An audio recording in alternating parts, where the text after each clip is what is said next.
Today, as Americans, we grieve the brutal murder, a horrific massacre of dozens of innocent people.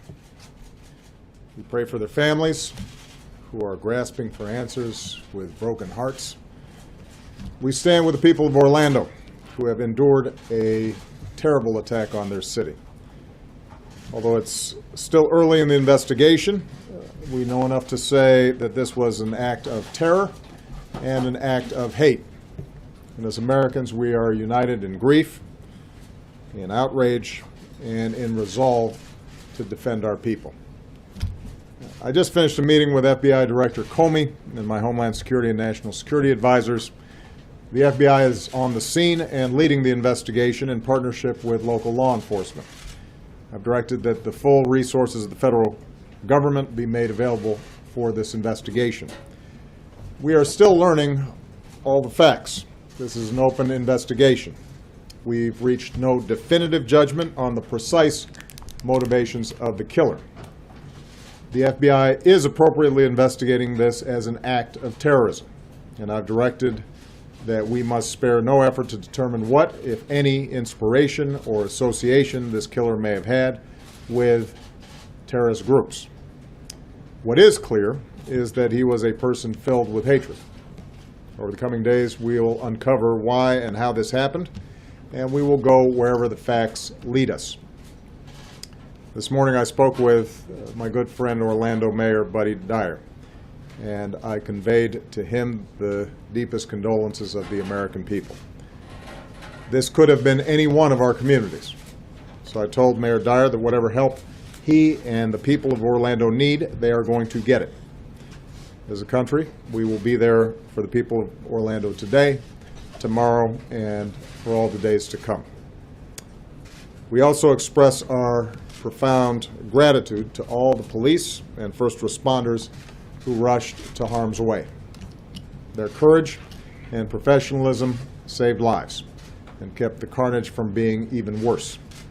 It's the kind of sacrifice that our law enforcement professionals make every single day for all of us, and we can never thank them enough. This is an especially heartbreaking day for all of our friends, our fellow Americans who are lesbian, gay, bisexual, or transgender. The shooter targeted a nightclub where people came together to be with friends, to dance and to sing and to live. The place where they were attacked is more than a nightclub. It is a place of solidarity and empowerment where people have come together to raise awareness, to speak their minds, and to advocate for their civil rights. So this is a sobering reminder that attacks on any American, regardless of race, ethnicity, religion, or sexual orientation, is an attack on all of us and on the fundamental values of equality and dignity that define us as a country. And no act of hate or terror will ever change who we are or the values that make us Americans. Today marks the most deadly shooting in American history. The shooter was apparently armed with a handgun and a powerful assault rifle. This massacre is therefore a further reminder of how easy it is for someone to get their hands on a weapon that lets them shoot people in a school or in a house of worship or a movie theater or in a nightclub. And we have to decide if that's the kind of country we want to be. And to actively do nothing is a decision as well. In the coming hours and days, we'll learn about the victims of this tragedy.